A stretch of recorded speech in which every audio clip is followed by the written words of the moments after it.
Hello, welcome to Staring into the Abyss. I'm your host, Richard Gerlach. With me, as always, is Matt Brandenburg. Hey, I just invested in wind chimes. And unfortunately, Vitlame's out with a case of fake bones. But we do have the author of I Believe in Mr. Bones with us right now, Max Booth. Yeah, that's true. Hi. Hi. What's going on, Max? Oh, nothing much, fellas. You know, just sitting in front of a microphone, listening to you two talk. And sometimes I'll also open my mouth and I'll talk as well. Make some audible sounds coming out of our mouths. That's about what. Yeah, I'm like a parrot. I don't know what the words don't mean anything. They just come out. It's just the sounds. Just the sounds. Just the sounds. That's most podcasts, though, right? Yeah, it's true. Yeah. I mean, it's just basically clips of other things that people say, and you just hope that it all lines up perfectly. But you know, you make it work. Just recycled. Sometimes it's that, and sometimes it's helping you elect a fascist president. Seriously? Yeah, I don't think you guys have Spotify money though, so it's okay. No. Yeah, no, we don't have Spotify money, and we do not have access to any said fascists within our government to give a platform. So I think we're okay. Evil, monstrous, terrible fascists. I could be that fascist for you guys. Yes, please. If the price is right. I do not have any money.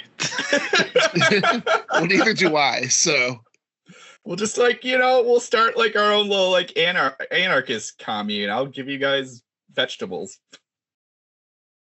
What kind? I'm pretty into I'm interested, but is a cucumber a vegetable? I don't know. I think so.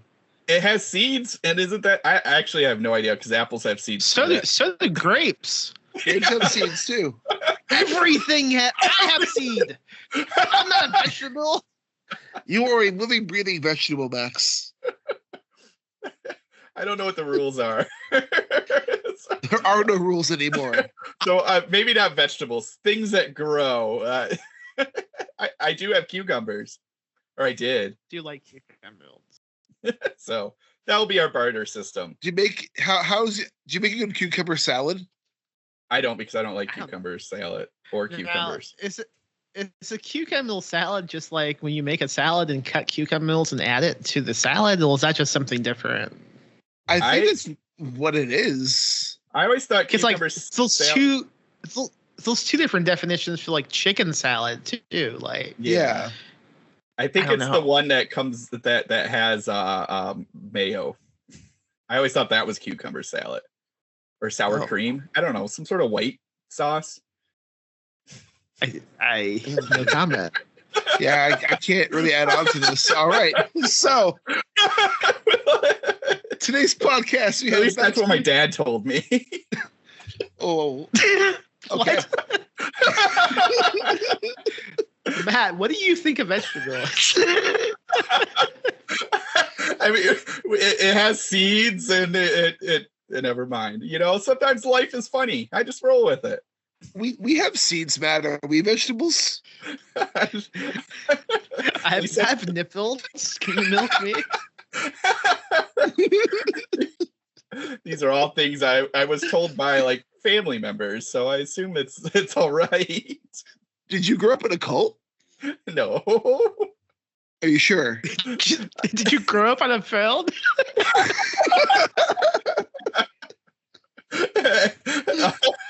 It was no. Neither. Well, this was supposed to be an episode about I Believe Mr. Bones, but it's become seed talk, I guess. Staring into the seeds. We could do that. Staring into the seeds. Watching paint dry, a podcast. That would be, actually, that's a pretty funny bit. I would totally make that a podcast. How long does it take for paint to dry? I don't know. Oh, it depends on what type of paint. Long. Yeah, I don't know. I mean, we gotta paint a wall, get some chairs, get a stopwatch. As soon as we're done painting, just hit the stopwatch and just see how long it takes. We can narrate the timer counting. Yeah. I would just get Mythbusters on it. All right. So, I believe Mr. Bones, the new book by Max Booth, available through Apocalypse Party Press, everywhere. And Max, before we dive into our media recommendations, would you like to tell our audience a little bit about your book? I guess so. Yeah, it's about a small press in San Antonio called Fiendish Books. It's operated by a husband and wife. They live together like most husbands and wives. So you're saying it's not a fantasy? It's traditional, yeah. It's one day they get an unsolicited submission about this entity named Mistral Bones, who was rumored to once summoned, basically steal your bones as you sleep and replace them with an unknown substance. That's what the book within the book is about. And the husband, Daniel, becomes convinced that it's actually happening to him, and I don't know how to talk about this book. Yeah. I've done like one interview. I don't know how to talk about this book. You did great. You did great. And that's pretty much is Daniel kind of losing his mind as if he's deciding if Mr. Bones is real or not. Yeah. Pretty and much. Replacing his own bones. It's a classic bone swap story. It's a classic switcheroo. I mean, I've always been so like deeply uncomfortable at the idea that my bones will fake. I don't know about you guys, but like I'll dwell on that a lot, and there's no way for me to tell. I have no control over my skeleton at all, and I don't like it. It creeps me out to think about it. So I just had to write a book about it. Yeah, no, like I get that. I get that for like when you have a cold or your nose is stuffed and you're like, well, why is my nose stuffed up? And it's because like, I don't know, there's the body. It's that whole weird, like you're trapped in there and you're like, why can't I just take off your nose and clear it out, or just tell it not to do that?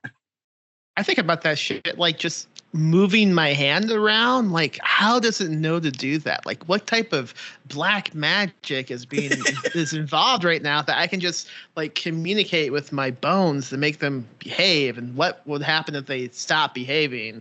I'm also a huge fan of this short story by Ray Bradbury called Skeleton.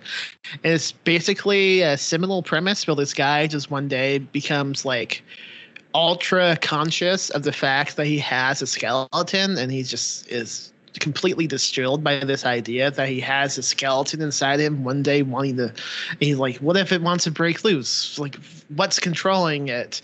And maybe reading that story at a young age planted this seed of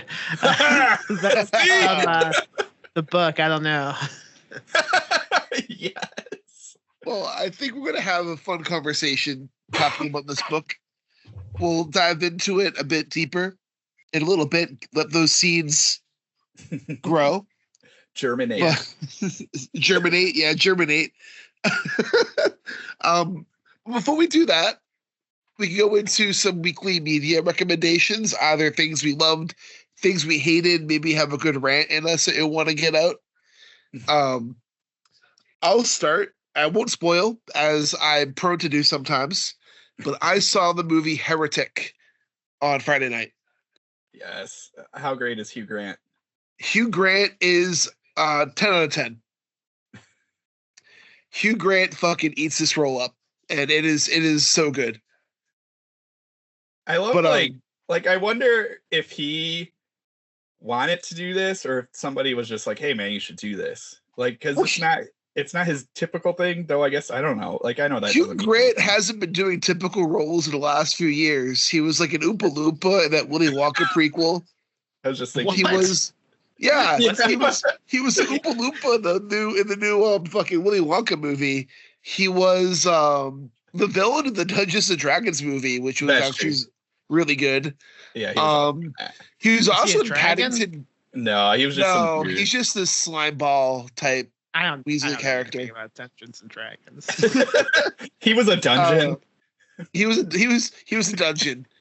He was also, I think, was he in Paddington too? I actually have no idea. He was. Yeah. And he was like really good in that movie too. But these are all like different roles for him. So I feel like Hugh Grant, now that he's in his 50s and can't do romantic comedies anymore, he's like, what else you got for me? Yeah, he's like, I got that sweet rom-com money. When I try to visualize this guy, I see him and the guy who played House just mildging as one person. And the same thing happens when I try to think of John Mulaney and Nathan Fielder. Like in my head, they're all the same human. They look exactly the same to me. But this isn't the guy who played House, right? This is someone else. No, it's not the same guy. This is someone else. But they have the same first name, and they have the same like eyeball thing. And yeah, so. They have a similar facial structure, similar skeletons, if you will. It's funny that that's my reference because I haven't seen one episode of House. Just the Camille Schultz. What's funny about House is like that was my introduction to Hugh Laurie, so I had no idea he was this famous British comedian actor. Yeah. So I was in for a surprise when I found that out. But, that might have been the guy in Paddington. No. I'm gonna Google this as you guys speak. You Google. So this one's pretty much two Mormon missionary girls arrive at this strange house that's owned by Hugh Grant's character, Mr. Reed. And Mr. Reed is curious about the Church of Jesus Christ, Latter-day Saints.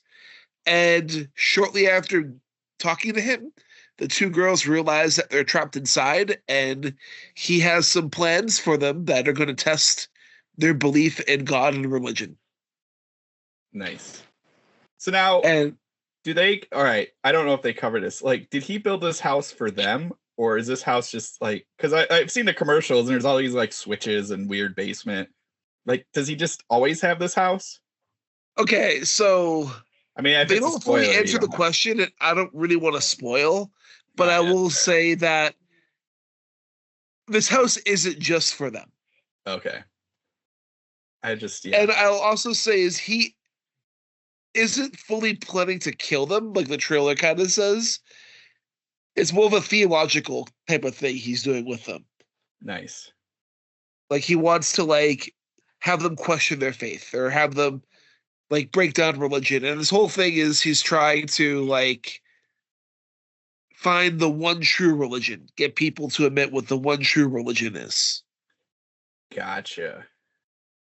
And is he Paddington? Yeah, that's him. I figured this out after a confusing moment of Googling House 2 before realizing that was not what I was supposed to be Googling. Yeah, it was Hugh Grant. You okay.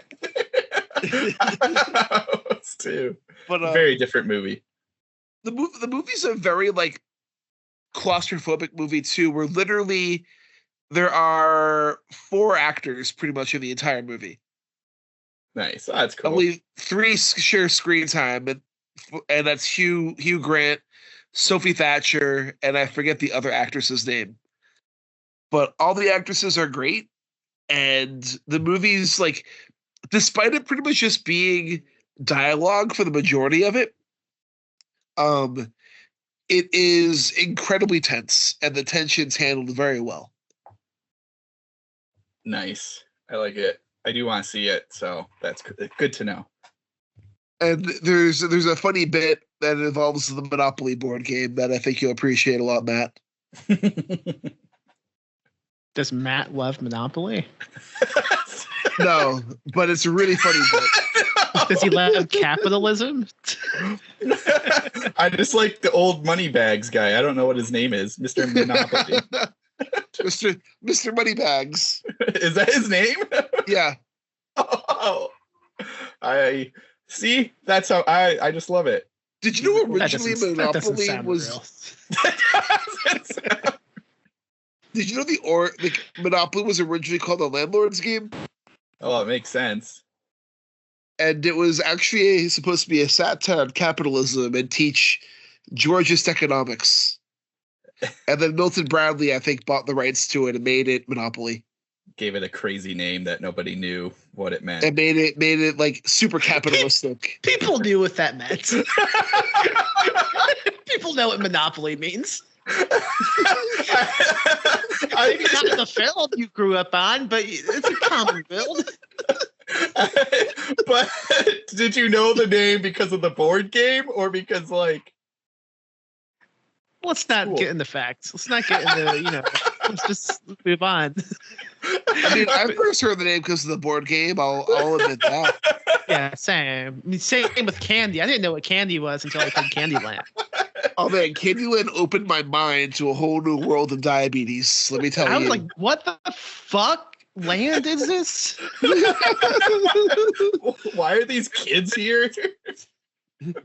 But I do have a couple more. I'll pass it over to Matt in a second, but I do highly recommend Heretic. Sweet. If you get the chance to see it, definitely see it. But what about you, Matt? All right, so this was not planned with Max here, but I read Give Unto Us by Justin Lutz. Justin was at VoidCon, obviously, and I was there, and so I picked this up. It is a Ghoulish book, but again, it wasn't planned. I just finished it in the time that we were recording. I loved it. It was a great, awesome, cool story. Really basic concept is a couple with a child. They move into this new kind of a new house for them. It's sort of in a neighborhood, sort of off in the beaten path. There's a river behind it, and they find a hole in the ground. And this hole sort of gives them stuff if they give stuff in return. And as the story progresses, they become more obsessed, and the hole kind of becomes more obsessed with them, and they become more obsessed with the hole. And you find out like the neighborhood, so at least one of the dudes in this neighborhood knows about it. He helped the previous owner, and he found the previous owner stuck in the hole. And so they're all kind of trying to figure this thing out and what it is and what it can do. It's great. I know that was a terrible description of it, but you just need the basics. So there's a hole. Is this like the hole that's in your backyard, Matt? I did halfway, like as I was reading this, I was like, fuck, there's a hole in my yard too. I haven't given it any, at least it hasn't given me anything. No. Have you put anything in it? Yeah, I stick all sorts of random stuff in this hole. Because I don't know where it's that's a great opening line to like an erotica. I stick all sorts of stuff in this hole. So I did feel a little bit for the characters in this book. I was like, I have a hole, but I was disappointed because I get nothing from this hole. I give it and give it and give it, and nothing returns. It just stays there. Sounds like it's a one-sided relationship. It is. You have a selfish hole. Yeah. Selfish, but I can't help it. Sometimes, I'm like, one of these days, especially after reading this, I'm like, I gotta give it more than just garbage and leaves. So this is a good book. I enjoyed it. I enjoy it a lot. We have different holes. The hole in the book is sand. It's like a sand hole. The hole I have in my yard is like a dirt hole. So would this book be good for non-hole enthusiasts, or is it really just hole enthusiasts only? I think it would be good for everybody, because it's like, this couple with the brand new, somewhat brand new child. I think the kid's 2 or 3, old enough to walk around and play with people. So but they're trying to figure themselves out. The husband was not so sure about having a child, but then they had one and was going to roll with it. And so like there's like some family drama of them trying to figure out their dynamics, while also like this weird obsession and it coming to them. And then also I guess the really creepy part that I totally blanked on is the fact that like they all, as they give stuff to the hole, they start growing holes themselves, and like sand is coming out of them, and that part, like, after a while gets really creepy because it's not just sand, it's like pus and stuff, so it's like this really gross thing happening. It leads to a pretty good sex scene. There is a great sex scene with all of this involved. I didn't even expect it to happen. I was like going through, and then I'm like, oh, what's happening? They're kind of like touching each other, and then I was like, oh, wait. What are they doing with those vegetables?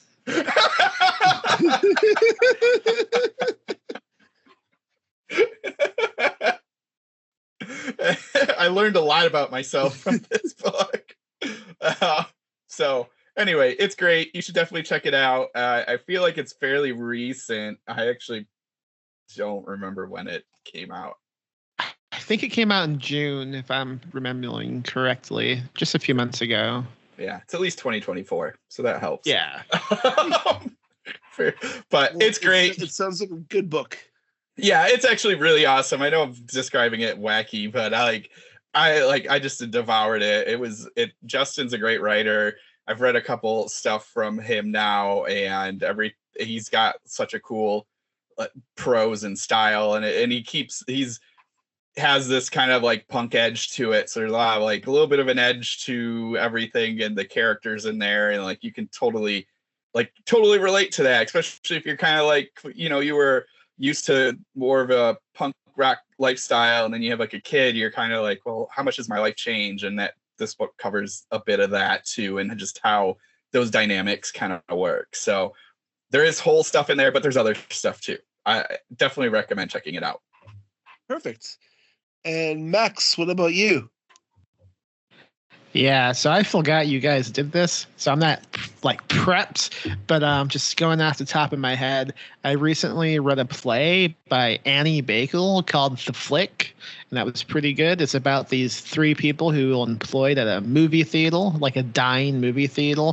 It's one of the last ones that still like projects movies on film, and so like its days will come in. And the movie theater is also called The Flick, which is the name of the play. And nice. It's just pretty fucking good play about these three. Two of them are pretty young in their 20s, and one of them is like middle age almost, and just lots of talking, which I love, and lots of like realistic dialogue. And Annie Bakel's really good. It won a bunch of awards, I think. I don't know the names of them though. I discovered it after watching the debut movie, which came out this year, which is called Janet Planet.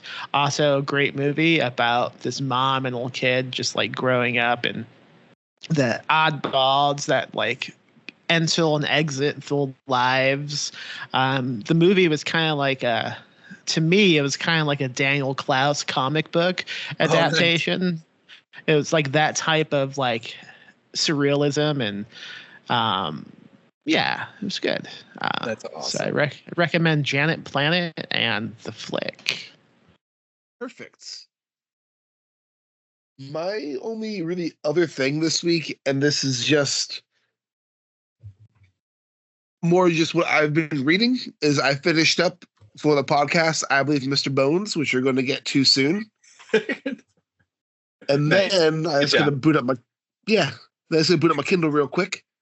I also decided to give a read to It Can't Happen Here by Sinclair Lewis due to recent events happening in our government. Yeah. Because, honestly, it's really good, but it's also like kind of too close to home. When did that come out? That sounds 1935. Okay. Never mind. Yep. Go on. And it was written in a response to Europe getting fascist leaders and kind of people like, oh, that can't happen here. And it's pretty much what would happen if America had got a fascist leader. Huh. And how on top of the... Go ahead. Sorry. Oh, you go, Max. No. Go. I was just going to say, I'm embarrassed. You're what? I'm ashamed of interrupting you. Go ahead. It's pretty much focuses. It's kind of like a slice of life story at first, but I know it becomes something else. But it's just about this dude living in America who elects a president with fascist tendencies, and how those slowly erode different parts of the government and how it changes the society around him until he has to make a conscious effort to take action against this fascism encroaching everything. Nice. I like it. I would also recommend, based off of that, a book called Against the Fascist Creep by Alexander Reed Ross. It's a nonfiction book about the history of fascism and stuff like that. Pretty good book. That sounds awesome. That sounds like a very good book. I'm going to add that to my list right now. Cool. But you have anything else, Matt? Yeah, real quick. I'll be super fast. Tone Bone by Kyle out a few weeks ago. Sort of a sequel / side story to The Nothing That Is. That's also by Kyle Winkler.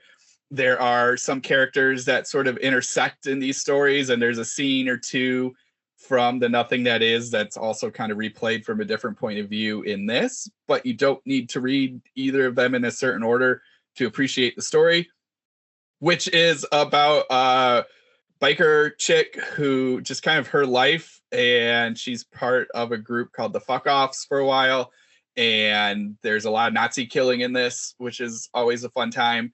And there's also this cosmic horror thing happening revolving around this, basically the nothing that's kind of taking over and then controlling bodies and making people just in Kyle's these two books, the concept of this cosmic horror is that it eats away like not only just you, it eats away like at your memories and your things and your past and your future and your present. And so same concept here, but Tone Bone, who's the main character, she is trying to fight this thing, sort of forced to, sort of not forced to, just wants to.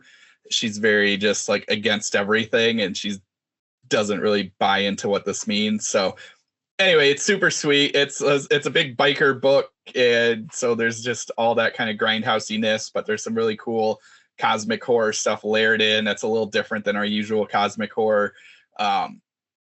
And yeah, like I said, there's multiple Nazi killing scenes, so that's always a plus in my book. So that's it for me. Sounds perfect. Great. And Max, do you have any others? It does sound great. No, I don't think so. Sweet. So we should talk about. All right, let's get into I Believe in Mr. Bones. Yes. So you go ahead. I got a cough. I was gonna say this conversation's gonna go into some spoiler territory, but I do think we should leave some stuff to the audience. But we'll get into whenever there'll be something a big spoiler. I think we'll mention something, but we will be spoiling things in this conversation. Yeah, just because it's hard to talk about this book without spoiling. just hit pause. Go read the book and come back. It's cool. You can do it. Like it's easy. It's a breezy read. Like it reads really smoothly and fast. Yeah, so you can read through it and come back. It is pretty long. It does read very fast. It's long. Yeah, it's like almost 400 pages.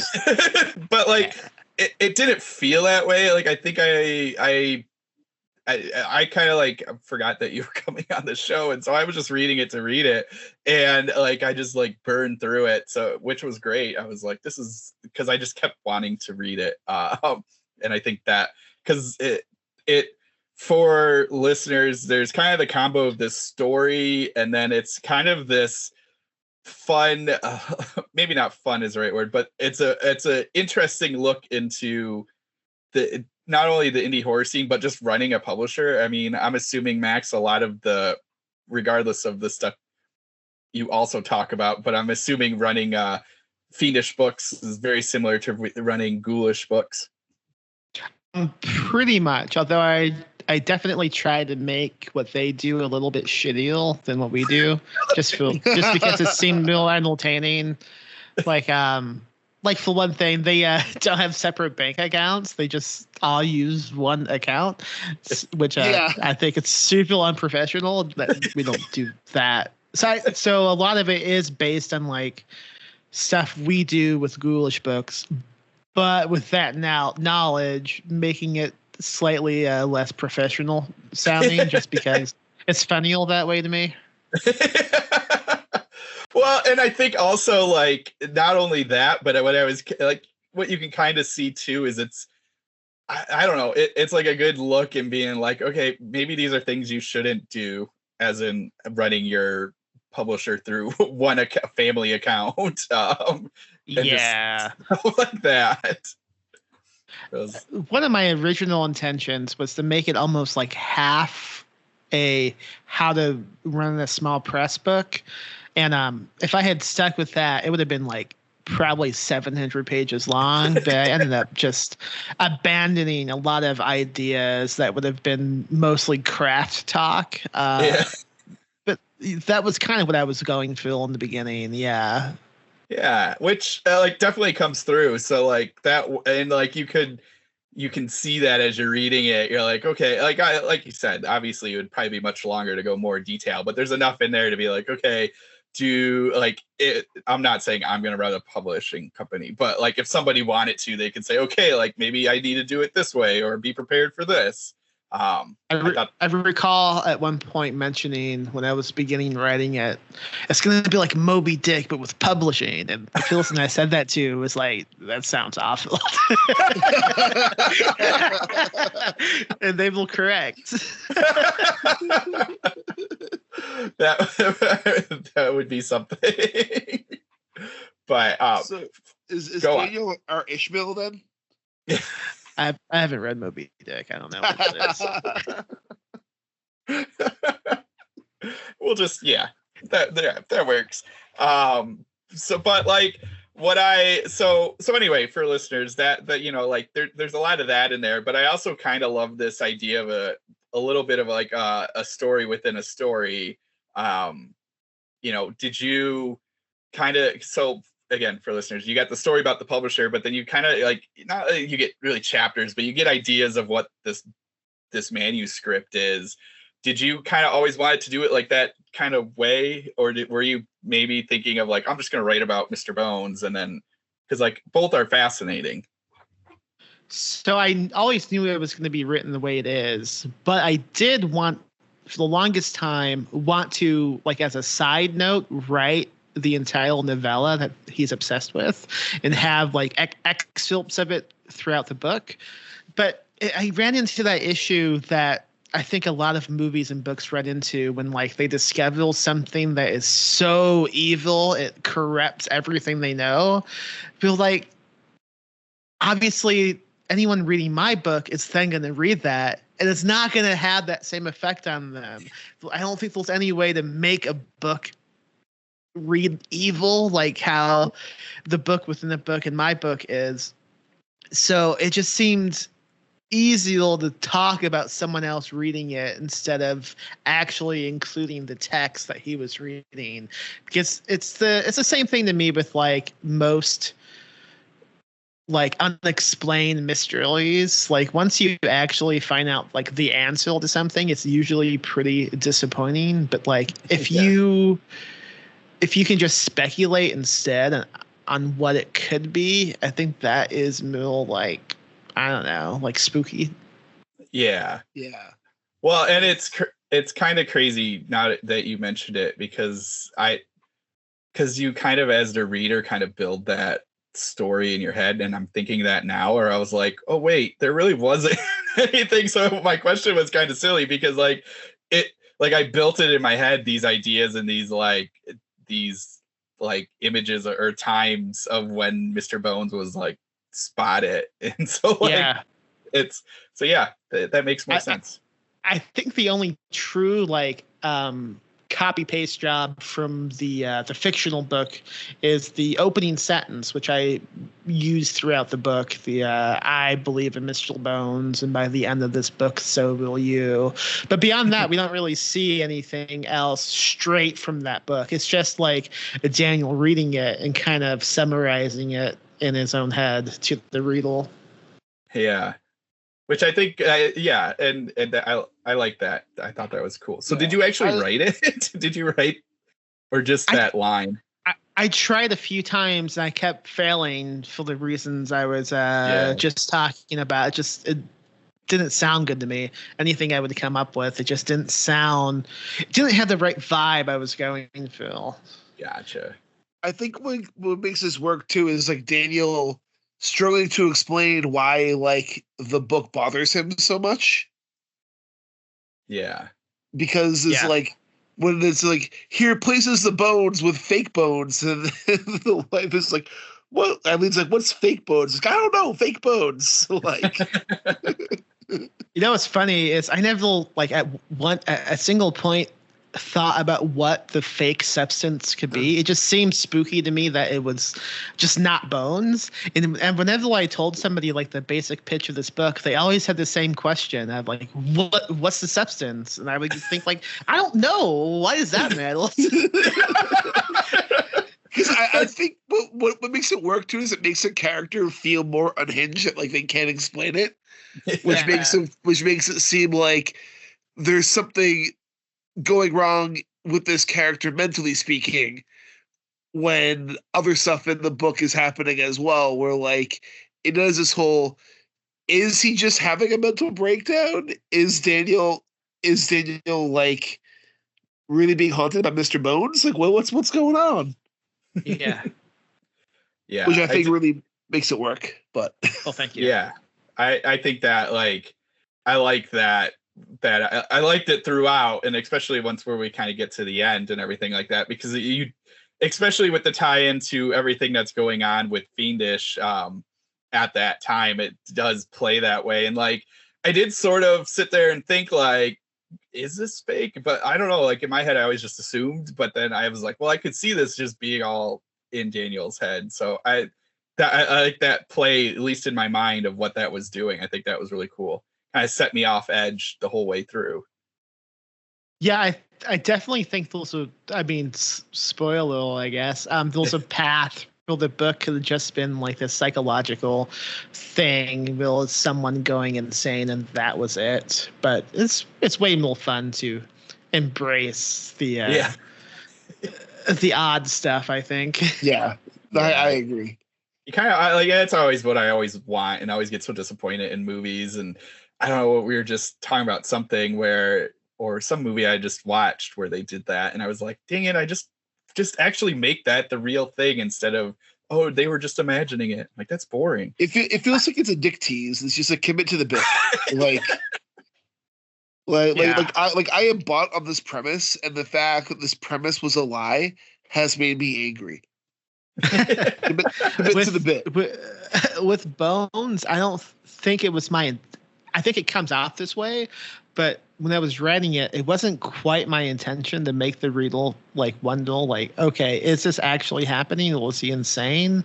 I wanted to spend a lot of time just kind of documenting what it would look like for somebody to lose their mind as they slowly became convinced they no longer had bones in their bodies. And I think that was like the only way to do that. Yeah, no,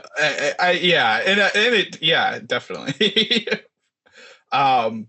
So I did so the Fiendish Book Festival, was this for the first Ghoulish Book Festival or for the second one? Or was it a combo of your feelings for both? I think it's just I read it after we had done three of the Ghoulish Fests. Right, it's been 3. Yeah. I think it's just like a overwhelming like catch-all of all my anxieties and feelings of everyone we've done. Yeah. To put on the fest is like way more stuff than what's even in the book, but no one wants to read that stuff. It's like so for those listening, a big thing in the first half of the book is these two people they're planning to put on a book fest in San Antonio called the Fiendish Book Fest, which is basically a copycat of a fest my wife and I put on called the Ghoulish Book Fest, and it's just a lot of stress that goes into it, a lot of headaches and put it together sleepless fest. nights.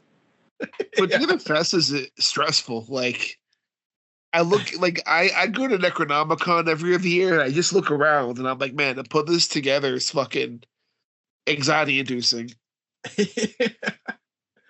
I I can't imagine. And I'm like, I won't do my thing, but I can imagine. But it always like from it, and I'm sure everyone tells you this, but from the attendees' point of view, it's always a blast. But I'm sure, you're sitting there going like, what the fuck am I thinking?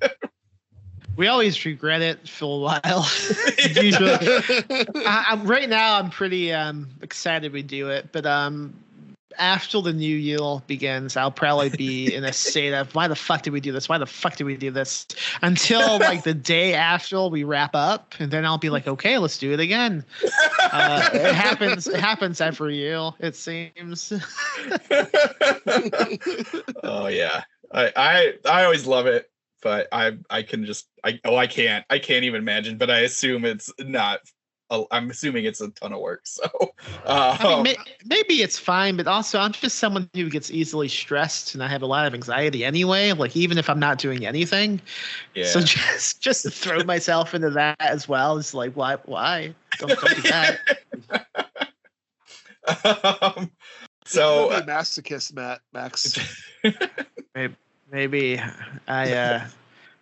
Nope, not gonna say that. Go on.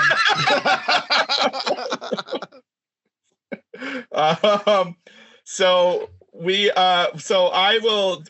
Maybe we could. I don't know if we want to talk about the jaw scene, but I wanted to really talk about the pie and the doctor scene. Hell yeah, the pie and doctors. Oh, sorry, Rich. Go ahead. Pause real quick. Vitlame does have some questions that she wanted me to ask Max in the interview. Okay. So. The Jossie is involved in those, so we get to the Jossie, and I'll get to that question. Cool.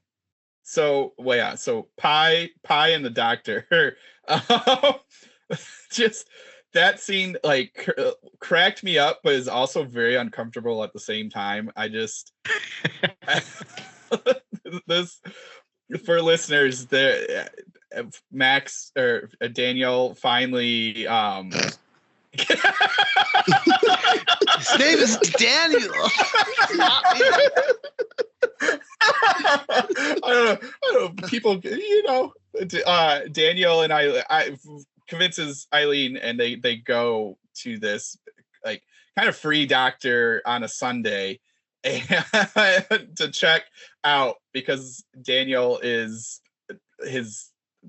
legs are like falling asleep and he can't get them awake, and there's more to it. Basically, at this point, Mr. Bones is taking Bones away from Daniel, and so Eileen doesn't believe it, but knows something is going on. So they go to this free doctor, and it's a house. The doctor's wife or sister is selling pie and is very encouraging of this nasty pie. Like this place. Have you been to a place like this, or was this? Yeah, kind of. So a long time ago, my wife, we don't have insurance since she was sick with something, and I forget what now. And yeah, there was this doctor who on the Sundays he would do pro bono work if you showed up at his house and like you put your name on a list and he would call you one by one. And it was the only like memory I have of it is it was overwhelmed with chickens. They would just so many random chickens. Like as we went to leave, they tried getting into like the front seat with us, and we had to push them away. But that was like it for the real life inspiration. No pie stuff. I don't know where the pie stuff came from. I'll be honest, this chapter kind of made me go insane. So the whole reason I went to add it is I knew that. So usually when I write something, I don't think about the audience.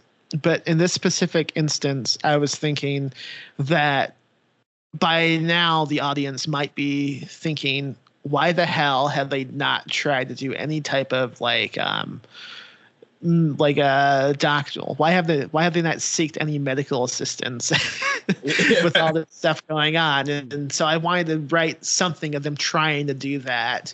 And I remember this pro bono doctoral that we saw once, and I thought, okay, that would be cool. That would be an interesting thing to do. And I thought it would be a quick chapter, and I ended up spending 2 weeks of my life only writing this chapter. It ended up being like 7,500 words long, which is like almost novelette territory at this point.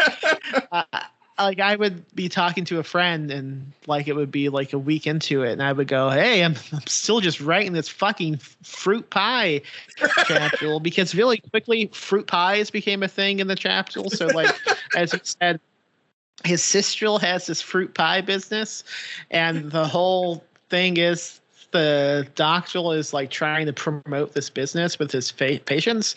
And again, I don't know where it came from, but it just quickly overtook everything else that I was focused on, and I just could not stop writing about this fucking doctor and this fruit pie business, and it was one of the funnest things I've ever written. And I'm also completely like conscious of the fact that if you removed like the 7,500 word scene, nothing would change with this book. The story would remain the same, but I don't know. I just love it. It's so great. It's like it's fun. It's like a funny little break, and like you said, for the audience, it does help answer that, and then gives us like this idea of what it could be, which I can't remember off the top of my head. I forget the name of the disease that I mentioned that he might have, but this ties into the beginning of the chat because I was Googling like bone diseases and shit, and I found this specific disease, and I found it because the SEO of me typing whatever I was typing brought up a review of an episode of the television show House. Oh and my God! They get diagnosed with this disease in that show. Holy and that's how I found out about it. Yeah. That's what the disease basically. I fucking forget what it's called, but it's basically when you break like a big bone, the fat like causes like a clog in the blood. I don't know. It's been a while since I wrote this scene now, but it's something to do with that. It's like a fat embolism syndrome. I think that's what it's called. Yeah, I think that sounds about right. But like the whole scene is it's one of those, I'm trying to think, there's like some movies where they have just like that one random scene where you're just like, this is unsettling and funny, and like it just that like that doctor is like a whole story on its own. I have this odd obsession with writing like extremely kooky doctorals. My last novel, Maggot Screaming, I have this whole like mad scientist lady she's not obsessed with fruit pies, but she's feeling insane, and also has a crazy name as well. Like in Maggot Screaming, her name is Winston Reed. In this book, his name is Zambrano. I don't know what's going on with this shit. I love it. Maggot Screaming was great too. I have two questions, Matt. Yes. Max, I have two questions. How many times a day do you brush your bones? Do I brush my bones? Yeah, how many times a day? I don't know what that means. Is this a riddle? I've never. No, your teeth are bones. Are you a troll? Yeah, what the heck? Oh, I was making a joke about brushing your teeth. Once or twice. Yeah. I know somebody. I'm close friends with somebody who brushes her teeth like 10 times a day, and I think she has a sickness. I think she might have a sickness. It's way too many times. That's a lot of times. But the real question is, this is kind of like, so I want spoilers for the audience, but like the jaw ripping scene that Matt mentioned earlier, how did that scene come about? Yeah, that was an exciting time for me.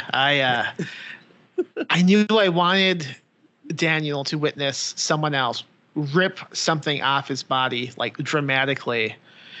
And it took me a long time to figure out what that would be. And it seemed like, I don't know, I've always been obsessed with like a jawbone being ripped off. So I had something like that happen in a novella of mine called Indiana Death Song Tube. Well, this guy jumped off a building and his jawbone broke off. And then this kid found it and like kept it. I just love the imagery of like a jawbone being dislocated. And I just like was Googling around, like, could someone rip their own jawbone off? And the answer was no. That can happen. No one's strong enough to do that. So I was just like trying to think of like what would do that. And I recalled that like at the beginning of the year, or maybe last year, we had to get the garage drill replaced at our house because it broke. It's old and it broke. And I recall like the guy who came to do that, like stressing like how extremely powerful the spring on the garage drill is. And it led me to like Googling something and watching a few videos of like people demonstrating like, yeah, these garage springs, they can kill you if they snap and you look close to it and it hits you, it could fucking decapitate you. That's how strong these things are. Holy crap. And so I remember that at some point, I think it was like 2 a.m. I was so excited, just like, oh, wait, what if this happens?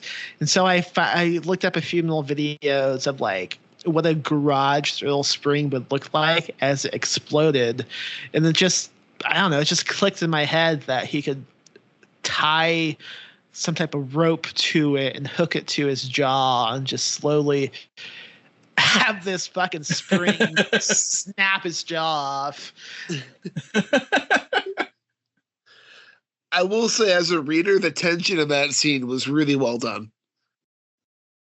Thank you. It was all written in one sitting, and I think up until that point, I didn't know if I was writing a book that I even liked, but when I hit that chapter and finished it, I was like, okay, now this is like a proper scaly book. I'm doing something. I know what I'm doing now. But it wasn't until I wrote that scene that I had any confidence that this was a good book. And I was freaking out because like I signed a contract with Apocalypse to write it a long time ago. And I was already past my deadline. And I was afraid that this book sucked. That specific scene kind of like relieved me of my concerns. Give you the confidence. A nice jawbone getting ripped off gives you all the confidence you need. Exactly. I just, and this is more of a comment, but I guess it could be a question too, but I do appreciate all, for listeners too, in the book, Betty Rocksteady does the artwork. And I think that's super awesome. I feel like more books need to have artwork in it. I agree. She kind of bullied me into doing it. She was just like, in between one of the many sessions of brushing her teeth, she was like, she was like, you should let me do illustrations. And I said, okay. I was there actually. That you answered a question that I just thought of. So it was more Betty saying she wanted that. And I like I love what she does. So like, yeah, it seemed cool. And she did most of them before the book was even finished. But luckily I had like a lot of it outlined already. Only one issue happened.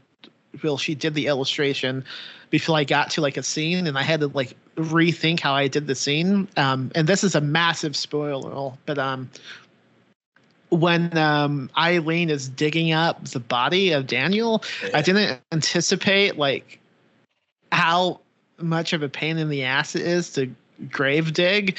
And she has an illustration in it where Eileen is like dragging the body out of the grave.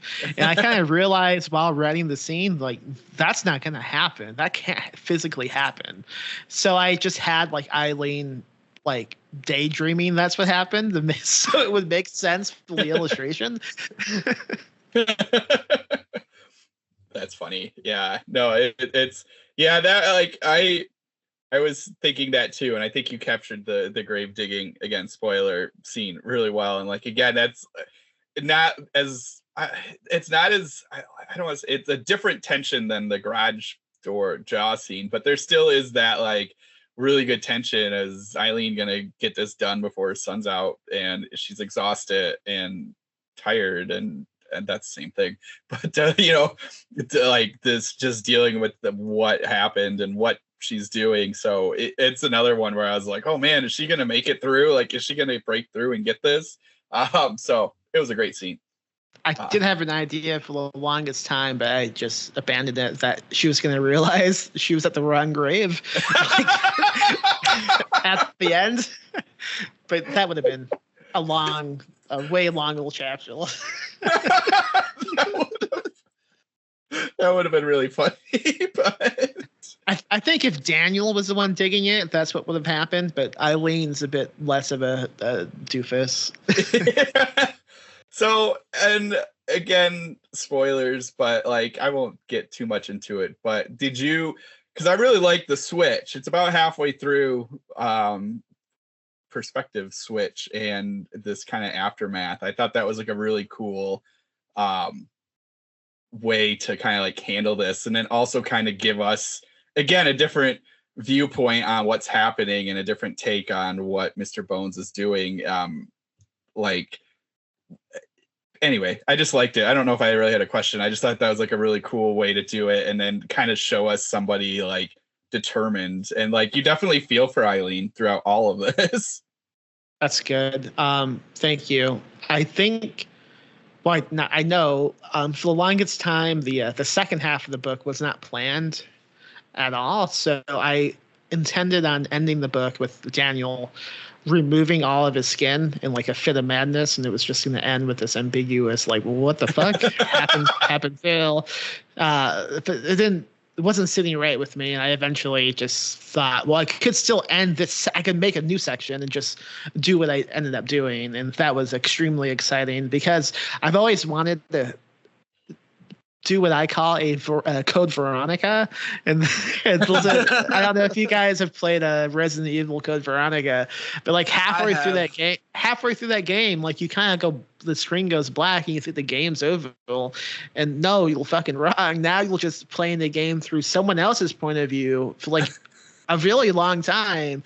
And I remember when I played that as a kid, I thought that was really cool, and I always wanted to do that. Cool. And then I'm thinking about it now, and I'm like, I forget so much of that game, but I just remember you play it, then halfway through there's a perspective switch, and you're in fucking Antarctica. And that's all I remember about the game now. I just always thought that was cool. Maybe I don't even know if it is, but like, that's what I think is cool. It's just a dramatic perspective shift, and I was excited. I finally had like a reason to do that. Also, something I had originally planned was this whole conversation is a massive spoiler. Well, please go read the book. We feel Daniel slices and dices himself. I was gonna have like a day in the life of the book fest. Like he was gonna go through the first day. We were gonna that's why I spent so much time like introducing all these like fake small presses and people. They're all gonna like be way more in the book, and he was basically gonna like take a nap on the toilet halfway through and like have this crazy dream that like made him decide, oh fuck this, I'm gonna go home and cut my skin off. That was my thinking for the longest time. But then I got to the night before, and it just seemed so much funnier suddenly to have all this like build up to this fest, and just it doesn't happen. Just completely anticlimactic, and that just seemed really, really funny to me. So that's the way it went.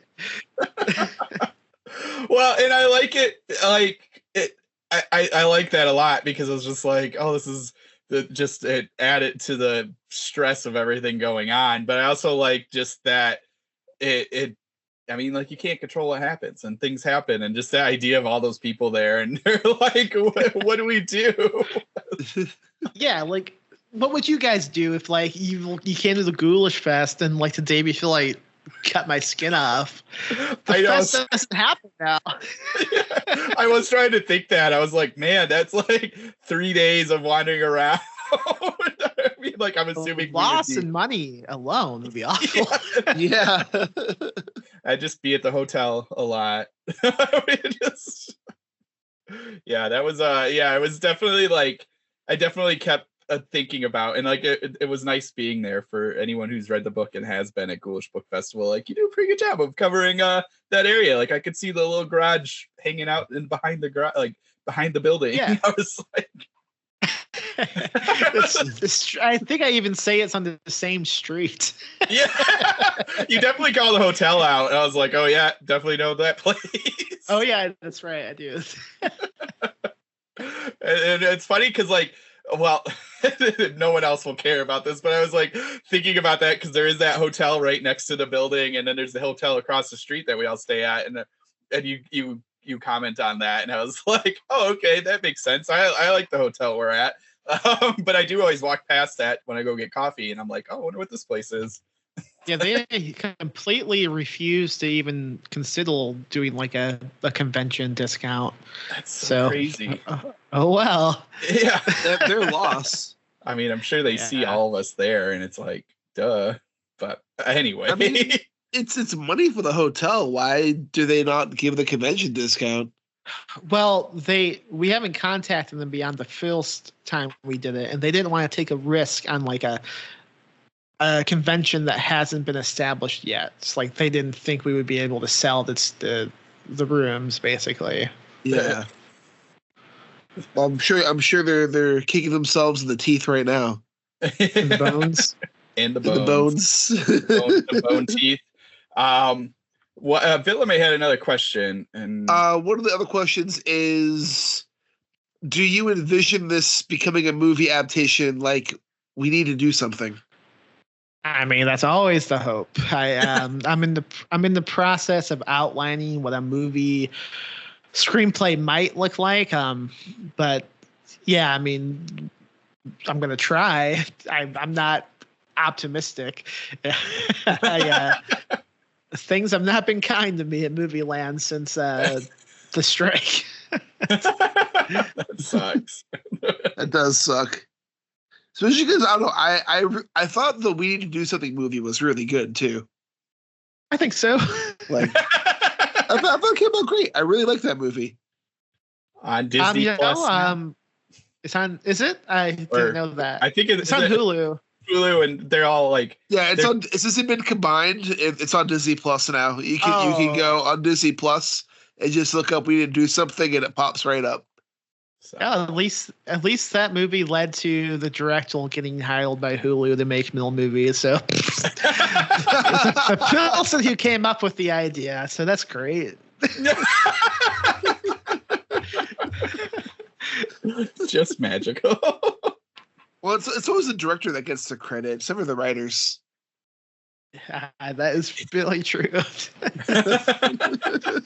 And after being like on sets, I really appreciate how much everybody else contributes to like how a movie is made and how it looks, as opposed to like just standing off to the side and going, "Yeah, that's good." That's right. That looks correct. Oh, correct. Yeah. No, I get that's a sorry. I just thinking of Vitlame's question. That is a good question. This would like it's in Daniel's head and Eileen's head a lot, but it's also very visual. So yeah, I could see that. The way I'm leaning right now with this is to make the screenplay mostly from Eileen's point of view. And oh, nice. I'm not quite. I'm still like brainstorming how it could potentially be. Yeah. Yeah, I could see that. But anyway, sorry, Rich, you go ahead. I was gonna say Vitlame's last question, and this is, you don't have to answer this one, but pretty much there's a lot of fake names, there's a lot of fake presses. I'm not gonna say who's inspired by what, but the thing is, you do a lot of blurring of like reality and fiction, like in this book. And Villaman wants to know if you're okay or if you have any fear of backlash from people in the community who might read themselves as characters. I mean, it could happen, I guess. It might happen, assuming people read the book. But no, I guess. I mean, the most anybody. I mean, okay. So there's one Pilsen. I did go on a long thing about the. And then someone who edits anthologies, that definitely wasn't. I came up with this whole thing about this Pilsen who edits best of anthologies and like the various scams they might or might not do with the books they get. That wasn't based on anything. It's just like this idea I've had for the longest time that it would be funny if it was true. So I just wanted to put that in something. But any other little examples of like, that might be controversial. I mean, fuck them. You know, I don't really give that. I don't really give much of a shit if they get mad. Well, and it's funny too because like I was like, I mean, for anyone that's in the scene, they're reading it, they're gonna put faces and whatever, but like it's done in such a way where like hopefully people aren't like, I mean, this is a like, yes, there's some blurring of reality in here too, but there's also things happening in this book where you're like, okay, like suspend disbelief, and where that kind of can lead to is like, all right, if somebody's gonna get pissed off about this and assume it's them, then it's like, yeah, fuck off and like chill out. It's a book. Yeah. Everyone has the freedom to write about me and anything they want to publish as well. Okay. That thing where you're pontificating about the scams the editor may or may not be up to with the books they get. I laughed so much during that part. That was really funny. It is something I've thought about for like probably a decade now, and I don't think it's true. I just think it would be so funny if it was true. Yeah. And that's basically, oh man, how the fuck do you talk about this? It's basically, imagine someone who edits a reprint anthology, an annual reprint anthology. Imagine that, and imagine they only want print books they consider for the reprints. They won't read digital submissions. Now imagine if that was a true Pilsen.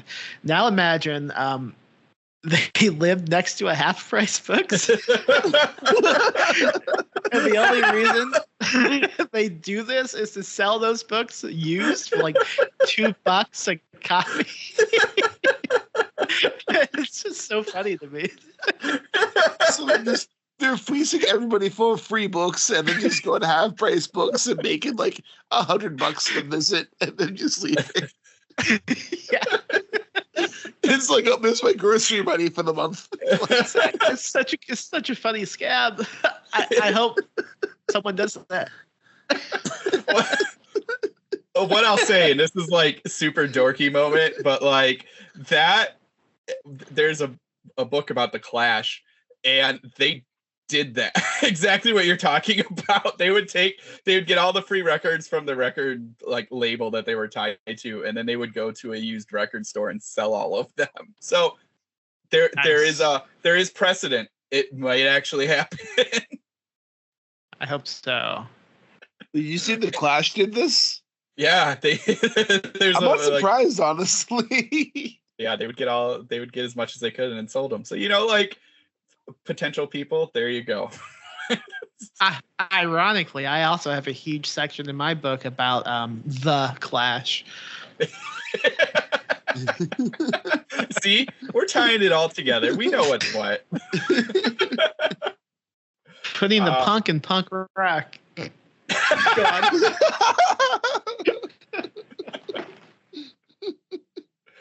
Oh my god, amazing.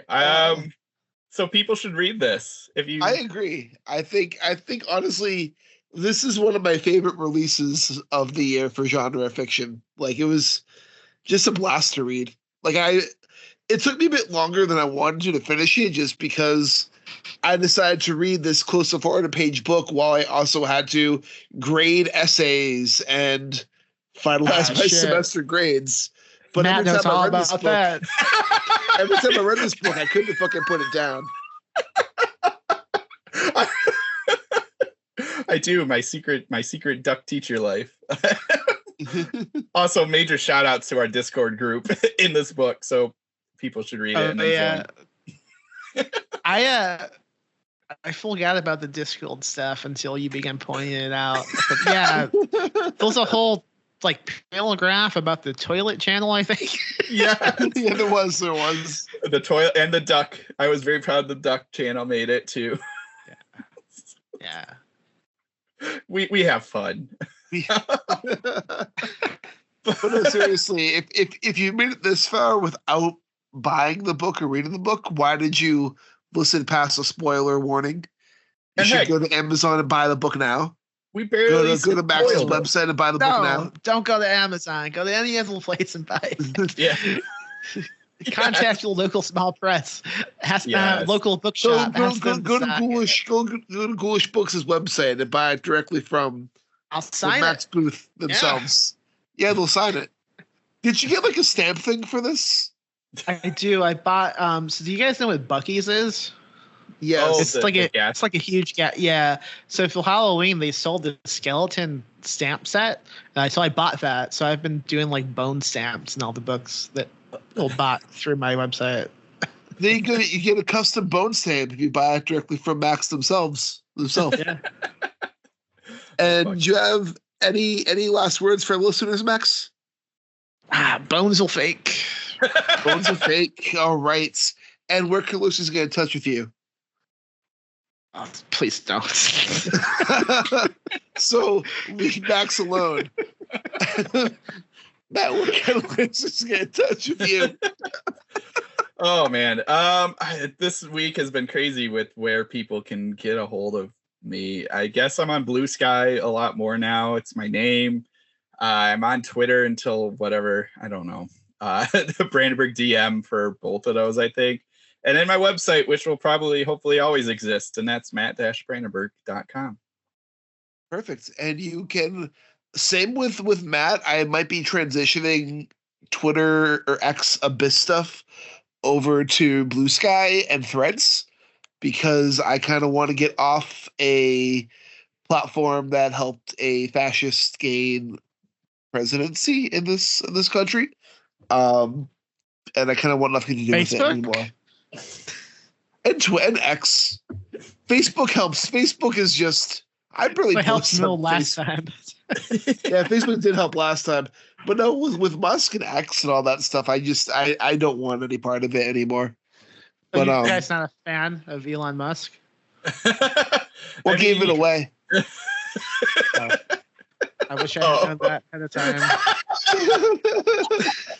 Well, I guess we don't have the cameras on, so we can't see your Elon Musk shirt that you're wearing right now, Max. So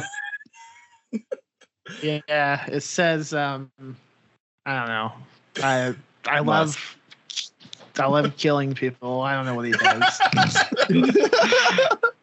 I love lying about my family got money from blood diamonds and I love coal mines. I love coal mines. I love coal mines. But just like some old timey prospector. Got a little monocle. What the Monopoly man? See, it all comes back. That's actually the secret of Hugh Laurie, is that he owns a coal mine. You can follow me on Instagram with Rudy53088, also on Threads with the same handle. I'm going to be making a Blue Sky for Abyss, and you'll be able to follow me and Abyss over on Blue Sky very shortly. But for now, this is Richard Gerlach saying keep staring.